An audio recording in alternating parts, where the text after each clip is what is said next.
우리 함께 주기도문 하겠습니다. 하늘에 계신 우리 아버지여, 이름이 거룩히 여김을 받으시오며 나라가 임하시오며 뜻이 하늘에서 이루어진 것 같이 땅에서도 이루어지이다. 오늘 우리에게 일용할 양식을 주시옵고 우리가 우리에게 죄 지은 자를 사하여 준 것 같이 우리 죄를 사하여 주시옵고 우리를 시험에 들게 하지 마시옵고 다만 악에서 구하시옵소서. 나라와 권세와 영광이 아버지께 영원히 있사옵나이다. 아멘. 우리 함께 찬송가 310장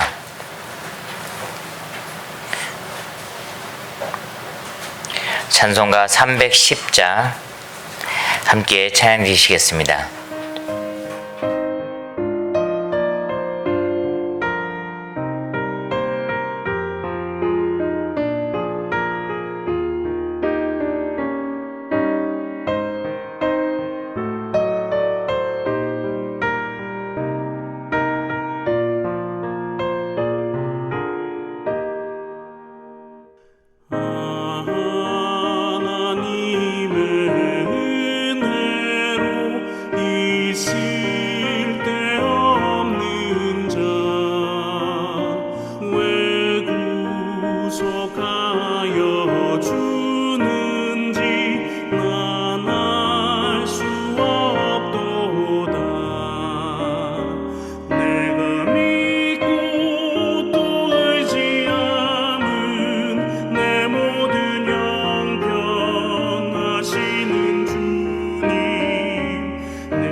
하나님 말씀 로마서 8장 12절부터 15절까지 보시겠습니다.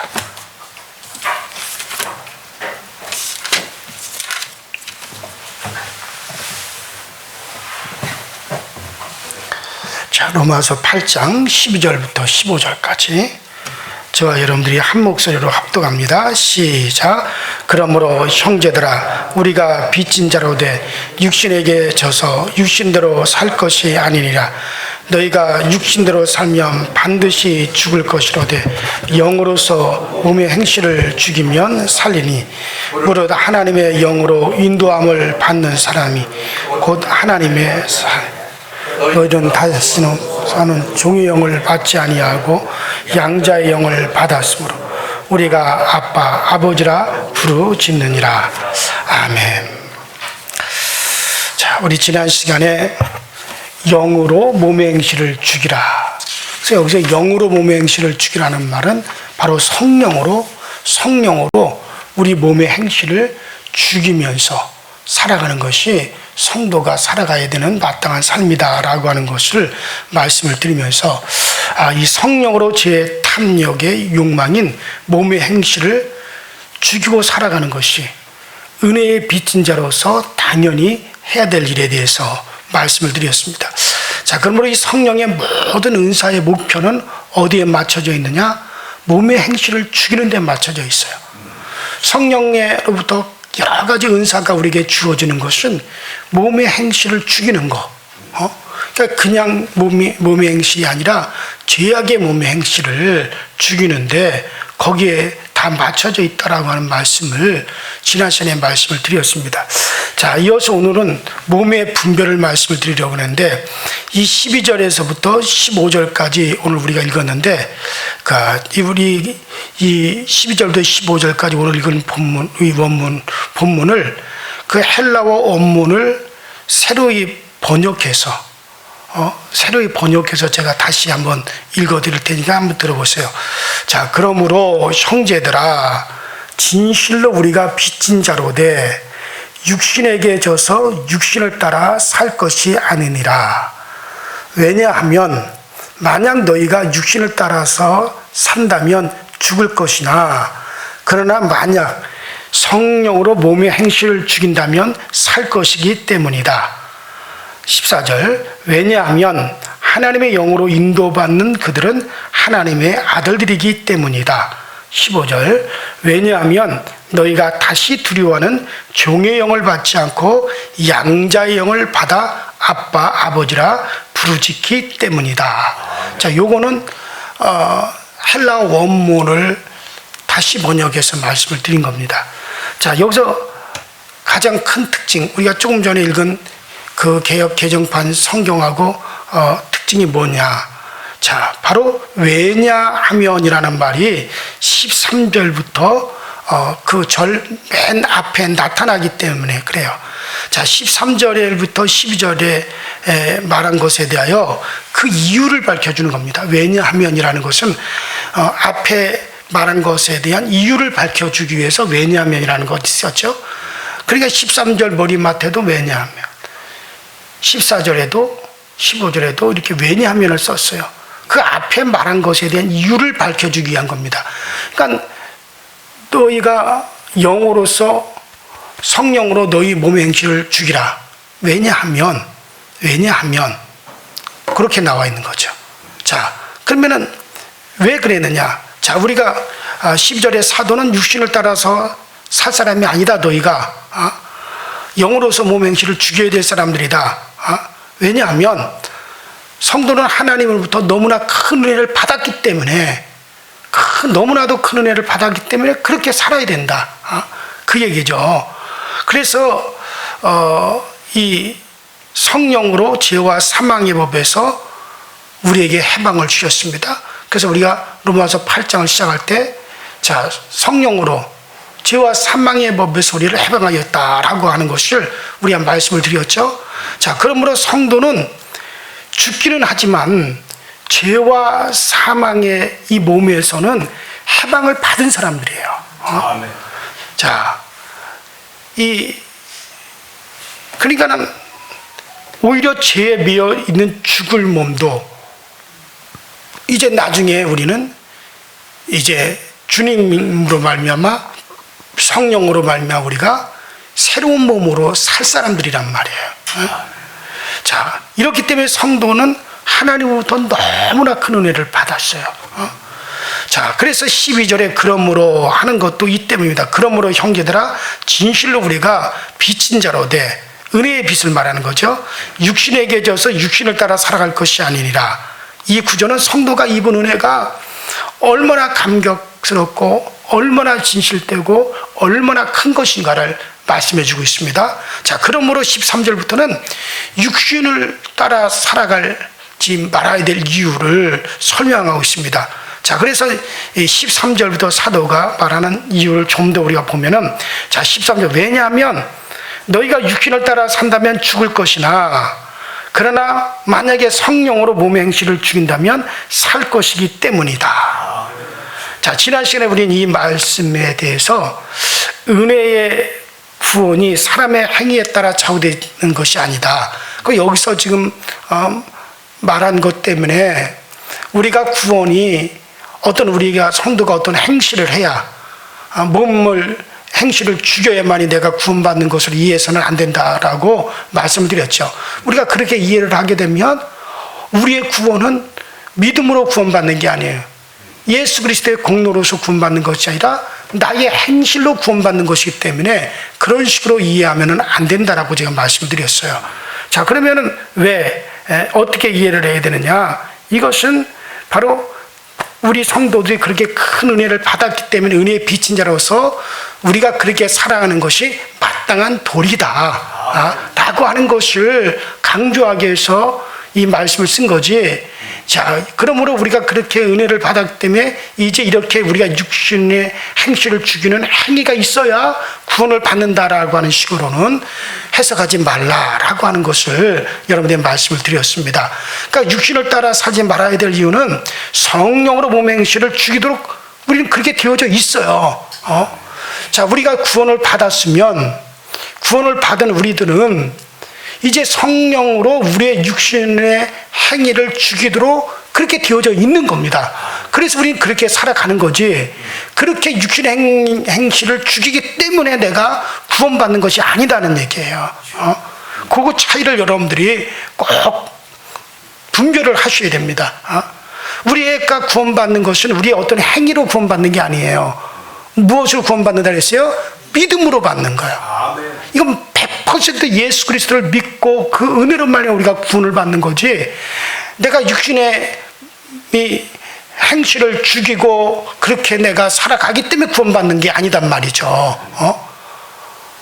그러니까 그러면 왜 우리로 하여금 육신의 행실을 죽이면서 살아가라고 얘기하느냐?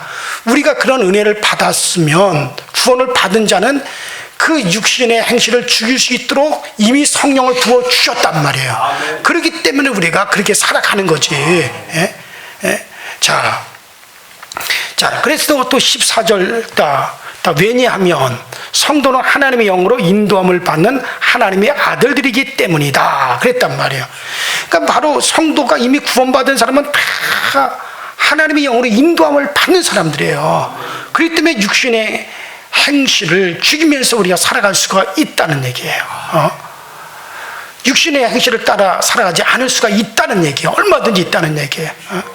그러면은 목사님, 육신의 행실을 여전히 예수 믿고도 구원받았다 그러면서도, 믿는다고 하면서도 여전히 육신의 행실을 따라 살아가면서 온갖 죄악을 짓고도 아무렇지도 않게 그냥 뻔뻔스럽게 살아가는 사람들은 그 뭡니까?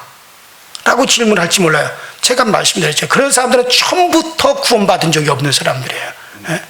그가 착각한 거죠. 정말 그가 구원을 받았고 정말 그가 진실로 예수 그리스도를 나의 구세주로 믿은 사람이라면 절대로 그렇게 살아가지 못합니다. 절대로 그렇게 살아갈 수가 없어요. 왜? 진실로 그가 예수를 믿었고 예수를 내 구주로 받아들여서 구원받은 사람이라면 성령이 그를 인도하시기 것 때문에 반드시 성령이 그를 인도하시게 되어져 있어요. 그렇기 때문에 그 사람이 여전히 예수 믿는다고 하면서도 악한 행실을 그대로 가지고 살아간다? 그 사람은 구원받은 적이 없어요. 믿은 적도 없어요. 진실로 믿은 적이. 종교적인 형식은 그가 가졌을지 몰라도 절대로 그는 처음부터 예수 그리스도를 진실로 구세주를 믿고 고백하고 받아들인 적이 없는 사람이요, 구원함을 받아본 적이 없는 사람이에요. 자, 여러분, 그래요. 그래서 이 15절은 하나님의 영이 성도를 인도하는 이유를 분명히 얘기하고 있습니다. 성도가 하나님을 아버지라고 우리가 부르짖습니다. 자, 하나님이 사랑하는 자녀가 성도라는 말이죠. 자, 하나님은 아버지로서 성도와 함께 계십니다. 분명한 것은 예수 믿고 예수 구세주로 고백하고 그가 정말 구원받은 사람은 이미 하나님의 자녀가 되었어요. 하나님을 아버지라고 불러요. 그런 관계가 이미 성립됐어요. 여러분, 어느 아버지가, 어느 부모가 아이를 업고 안고 먹이고 보호하지, 그 자식을 갖다가 위험한 데 가든지 말든지 내버려 두는 그런 부모가 어디 있어요? 그런 부모는 없단 말이에요. 만일에 여러분들이 낳은 자식이 아닌 다른 애들이 그렇게 행실을 하는 것을, 그렇게 위험한 데 가고 있는 것을 혹은 그냥 놔둘 수는 있을지는 몰라도 내 자식이라면은 절대로 그렇게 놔두질 않죠. 마찬가지입니다. 정말 예수 믿어서 우리가 그 믿음을 가졌고 구원함을 받아 하나님의 자녀가 됐다면 하나님은 절대로 그대로 내버려 두지 않는단 말이죠. 그의 영을 보내셔서 그를 인도하시고 그의 영을 보내셔서 그를 이끌어가고 계시기 때문에 절대로 그렇게 내버려 두지 아니하시고 정말 자녀를 그 영으로 인도하게끔 그렇게 되어져 있습니다. 제가 지난 설교에서 성령은 신자가 신자로서 살게 하는 능력이라고 제가 지난주에 새벽기도 중에 말씀을 드렸습니다. 자, 큰 원리에 비춰서 그런 말씀을 제가 드렸습니다. 자, 그런데 오늘 본문의 사도는 그 말씀을 구체적으로 말하고 있습니다. 하나님은 성령을 통해서 자기 자녀들을 돌보시면서 그 자녀들의 부르짖음에 응답하고 계신다. 그래서 성도들이 육신을 따라 살지 않도록 인도하신다라고 제가 말씀을 드리는 겁니다. 자, 성도는 하나님의 영 안에 있고 성령은 성도를 인도하고 계세요. 이렇기 때문에 이렇게 사는 것이 신자가 사는 것이에요. 그렇기 때문에 신자로서 우리가 살아가게 되어지는 거고, 또 우리는 육신의 행실을 죽일 수가 있는 거예요. 왜냐하면 성령이 만일에 우리 가운데 임하시지 않는다면 여러분, 우리는 육신의 행실을 죽이면서 살아갈 수 없을지도 몰라요. 또 아마 대부분의 사람들이 교회를 다니면서도 신앙생활 하면서도 육신의 행실은 그대로 내버려 두고 그냥 교회만 다니게 될 겁니다. 그런데 이게 성령이 임한단 말이죠. 반드시 예수 내 구주로 고백하고 죄사함받아 구원받았으면 반드시 그에게 알게 성령이 임하시는지 모르게 성령이 임하시는지 반드시 성령이 그를 인도하시게끔 되어져 있어요. 그렇기 때문에 성도는 육신의 행실을 얼마든지 죽이며 살아갈 수가 있는 게 성도입니다. 만약에 여러분들이 예수 밖에 있었고 예수 믿어 구원받지 않았다면 육신의 행실을 죽일 필요도 없었고 육신의 행실을 죽이며 살지도 못합니다. 우리는 육신의 욕망을 따라 살아갈 수밖에 없고 당장 육신이 요구하는 것을 우선으로 여러분들이 살아갈 거예요. 그게 죄든지 아니든지는 그건 나중에 따질 문제고 당장의 육신이 좋아하는 행실을 따라 살아갈 거예요. 그러나 이제 우리에게는 성령이 계실 뿐만 아니라 진리가 우리 가운데 들어왔어요. 그래서 그 진리로 말미암아, 그 말씀으로 말미암아 이렇게 살아가면 아니 되는구나. 이것은 이렇게 육신의 행실을 따라 살아가는 것은 이건 죄악이로구나. 이런 육신이 원하는 정욕과 탐욕과 음행과 나 자신만을 갖다가 위하는 이기심으로 살아가는 거, 이건 말씀이 아니로구나. 벌써 진리가 우리 안에 들어와 있으면 진리로 말미암아 1차적으로 우리가 육신의 행실을 죽이게 됩니다. 그 다음에 2차적으로 또 성령께서 그냥 놔두질 않으세요. 우리의 양심을 막 부채질을 하든지 아니면 우리의 환경을 막 바꾸시든지 아니면 우리의 마음 안에 어떤 성령님께서 음성을 들려주시는지 어떻게 하시든지 우리가 그 육신의 행실을 따라가면서 그렇게 살아가도록 성령께서 내버려 두시지 않는단 말이에요. 그러므로 성도는 육신의 행실, 정말 이 육신의 그런 죄의 행실을 얼마든지 죽일 수 있는 능력이 성도에게는 와 있습니다. 그것은 바로 진리와 성령이에요. 말씀과 성령이에요. 얼마든지 육신의 행실을 죽이며 살아갈 수 있어요. 그러므로 핑계할 수가 없는 거예요. 자, 그래요. 그러므로 우리 성도들은 정말 여기서 성도는 성령과 절대 분리하여 살아갈 수가 없습니다. 여러분들 바깥의 모든 식물들, 나무들, 모든 식물들하고 태양의 빛과 열하고 어떻게 분리하여 살 수가 있습니까? 태양이 비추지 아니하고 캄캄하면 식물들은 썩어요. 아무리 거름을 만지고 물을 많이 줘봤자 그건 썩는 일을 갖다 막 촉진시키는 일밖에 안 됩니다. 그러나 그 빛이 비춰지며 태양의 열이 비춰지게 되면 그 식물은 살아가는 거예요. 이와 같이 모든 식물들과 태양을 분리하여 생각할 수 없듯이 성도들 마찬가지입니다. 우리 성도들과 성령은 절대로 분리할 수가 없습니다. 성령으로 살고 성령의 비춤으로 말미암아 우리가 생명을 얻고 성령의 비춤으로 말미암아 우리가 살아가게끔 그렇게 구원받은 자들은 그렇게 되어져 있는 거예요. 그러므로 그 성령으로 하나님의 영으로 인도받는 자들은 육신의 행실을 죽이라라고 이렇게 말씀을 할 수가 있는 거죠. 밖의 환경이 문제가 아닙니다. 이 세상의 환경이 자본주의 환경이든지 철학적인 그런 문제가 아니에요. 그런 속에서도 성도로서 우리는 얼마든지 어떤 환경 속에서든지 성도는 살아갈 수가 있습니다. 그러므로 인간이 할 수 없다고만 말하지 마십시오. 내가 할 수 없다. 나는 못한다라고만 하지 말라 그런 얘기예요. 나는 할 수 없지만 내 안에 계시는 주님이 함께 계시니 나는 할 수 있다라고 말을 하셔야 됩니다. 이것을 위하여 성도는 기도하고 그 기도를 주님께서 들으시고 그래서 성도를 살게 하시는 겁니다. 여러분 손양원 목사님이 자기 두 아들들을 갖다 때려 죽인 그 공산주의 학생, 그 공산주의 자기 두 아들을 때려 죽인 공산주의 그 학생을 어떻게 자기 자식으로 받아들일 수 있습니까? 결국 원수를 사랑함이 바로 이런 것이라고 할 수밖에 없죠. 결국에는 어떻게 하십니까? 결국에 처음에는 손영호 목사님의 아내는 그 말을 듣고 도망가 버렸대요. 집을 나가 버렸대요.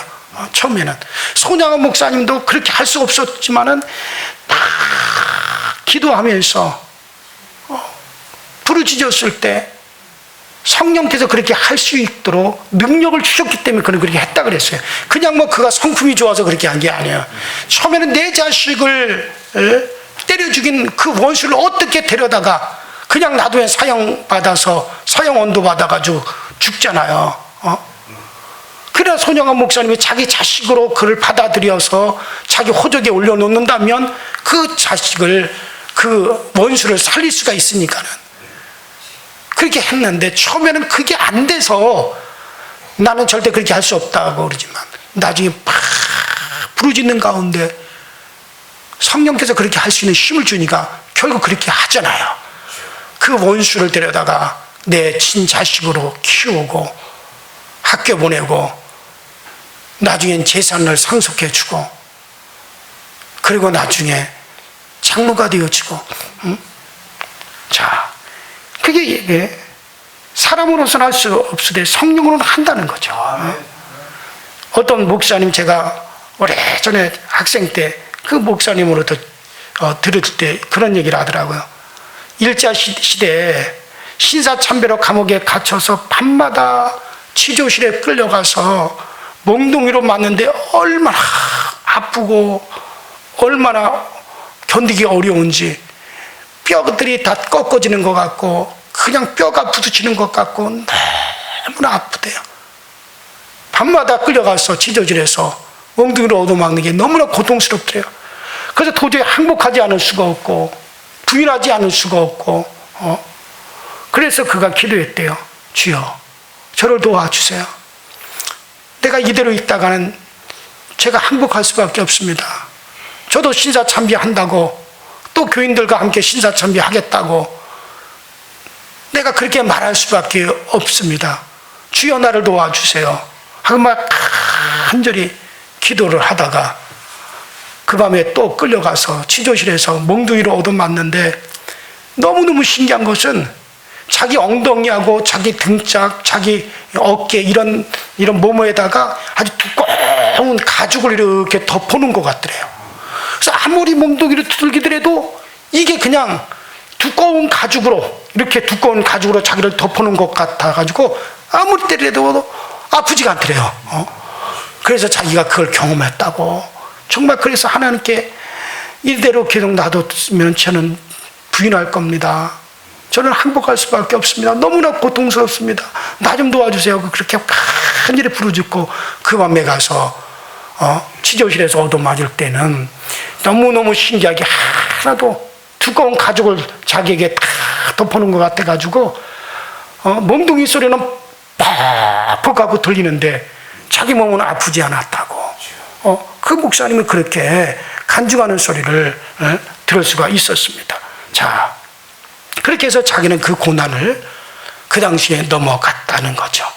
주님이 겟세마네에서 기도하시니 아버지가 천사를 보내셔서 도우셨던 아버지께서 성도의 부르짖음을 들으십니다. 그렇기 때문에 우리는 성도로서 하고 또 할 수 있다고 말을 해야 되잖아요. 아유, 나는 못해요. 내가 그걸 어떻게 합니까? 그런 말만 하지 마세요. 따라합시다. 내게 능력 주시는 자 안에서 모든 것을 할 수 있습니다. 그래요. 그러면 성도는 바울처럼, 사도 바울이 고백한 것처럼 정말 내게 능력 주시는 자 안에서 내가 모든 것을 할 수가 있느니라 라고 그렇게 말하십시오. 성령이 우리 가운데 들어와 계십니다. 바울은 주님께서 자기 안에서 어떤 환경도 극복하고 신앙의 삶을 살 수 있다라고 그는 그렇게 고백했습니다. 우리도 얼마든지 육신의 행실을 죽이면서 우리가 성도의 삶을 살아갈 수가 있습니다. 여러분들, 예수 믿으면서도 악을 행하고 더러운 짓거리를 행하며, 물론 예수 믿으면서 한두 번은 그렇게 할 수가 있을 수도 있어요. 여전히 우리가 육신을, 죄의 몸을 지금 입고 있기 때문에 그런 유혹에 빠질 수도 있고 넘어질 수도 있어요. 그러나 그것이 절대로 지속되지 않습니다. 만일에 그것이 계속적으로 그런 생활을 살아가는 그리스도인이 있다면 그는 처음부터 구원받은 적이 없어요. 그는 처음부터 예수를 진실로 고백해 본 적이 없는 사람이에요. 저는 그렇게 단호히 말할 수 있습니다.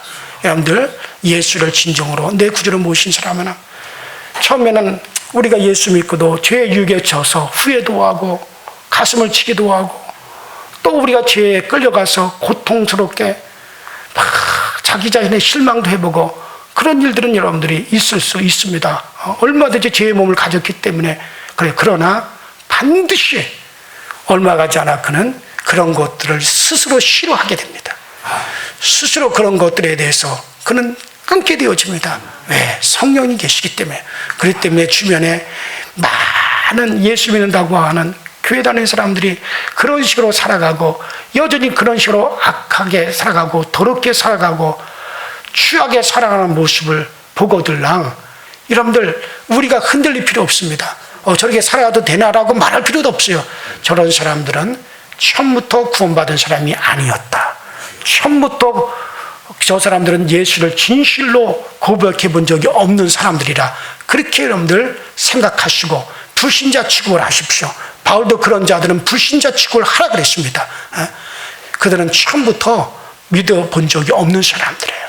성령이 계시기에 반드시 우리는 그렇게 살아가도록 성령은 이끌어 가시고 계십니다. 그래야 말씀을 맺겠습니다. 성도는 하나님께 빚지고 살아가는 자예요. 어떤 빚입니까? 은혜의 빚을 지고 살아가는 사람들입니다. 그렇기 때문에 영으로서, 그 성령으로서 몸의 행실을 죽이고 살아가는 것이 마땅한 것입니다. 몸의 행실이 있지만 몸의 행실이 없다는 게 아니에요. 죄의 유혹이 없다는 게 아니에요. 여기서 몸의 행실이 무슨 겁니까? 여러분들, 탐욕, 여전히 죄를 따라가려고 하는 그 육신의 그와 같은 마음을 얘기하고 있는 거예요. 여전히 그것이 있지만은 그러나 성령이 새 사람으로 살도록 새 삶을 살도록 우리에게 시작을 했기 때문에 정말 새로운 삶을 사는 자가 신자라고 하는 사실을 꼭 명심하시고 우리는 오늘도 성령의 도우심으로 육신의 행실을 죽이면서 우리는 성도의 새 삶을 당당히 살아갈 수 있게 되기를 주 이름으로 축원합니다. 우리 손에 다 같이 주여 한번 부르시고 합심하여 기도하시는데 정말 하나님 아버지 우리에게 더욱더 성령으로 충만케 하사 정말 그 성령을 따라 살아가고 성령으로 말미암아 우리 육신의 삶을 따라가는 게 아니라 성령의 마음, 주님의 마음을 따라 살아갈 수 있는 우리 모두가 되게 하여 주시옵소서. 다 같이 주여 한번 부릅니다. 주여 전능하신 하나님 아버지 주님 은혜와 주의 사랑에 감사드립니다. 날마다 우리의 성도들이 분별하여 살아갈 수 있는 것이 우리에게는 성령이 있습니다. 우리에게는 성령이 임하여 있습니다. 성령이 우리를 도와주십니다. 성령이 우리 안에 들어오셔서 우리라는 육신을 따라 살아가지 않고 영으로서 육신의 행실을 죽이며 살아갈 수 있도록 우리를 인도하고 계십니다. 그러면 우리 성도들의 삶은 거룩한 삶이요 우리 성도들의 삶은 아름다운 삶이요 우리 성도들의 삶은 아버지 진리가 있는 삶이요 우리 성도들의 삶은 아버지의 은혜로서 충만케 되어지는 삶이라는 사실을 알고 날마다 믿음 안에서 굳건하게 서서 살아가게 하시고 믿음 안에서 온전히 아버지 우리가 믿음의 능력을 가지고 살아갈 수 있는 우리 모두가 다 되어지도록 기도와 주옵소서.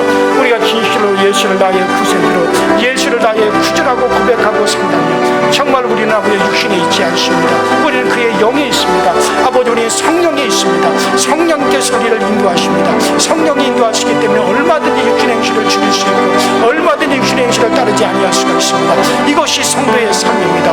우리 이것이 성도의 새로운 삶이라는 사실을 알고 오늘도 우리가 아버지 육신의 행실을 따라가지 아니하며 아버지 주님의 영의 인도를 받아 우리가 기도하며 말씀 안에 살아가며 아버지 우리가 다른 이들을 나보다 높게 여기고 다른 이들을 사랑하고 다른 이들이 기뻐하는 것을 함께 기뻐해주며 우리가 선을 행하며 선한 삶을 살아가는 이 모든 모습들이 아버지 이것이 바로 아버지 우리가 성령께서 기뻐하는 삶이라는 사실을 알고 오늘도 우리가 그와 같은 삶을 살아가기 위해서 죄악으로 오는 육신이 아버지 하나며 죄악된 마음들이 죽여주게 하시고 아버지와 악한 마음들이 우리 가운데 죽어지게 하여 주시고 아버지 더러운 생각들이 우리 가운데 죽어지게 하여 주시고 아버지 오늘도 아버지 하나며 우리가 나 자신을 쳐서 복종시키시는 마음이 우리 가운데 충만히 아주 충만히 임하여 있게 하여 주시옵소서. 아버지 자기 자신의 육신의 행실을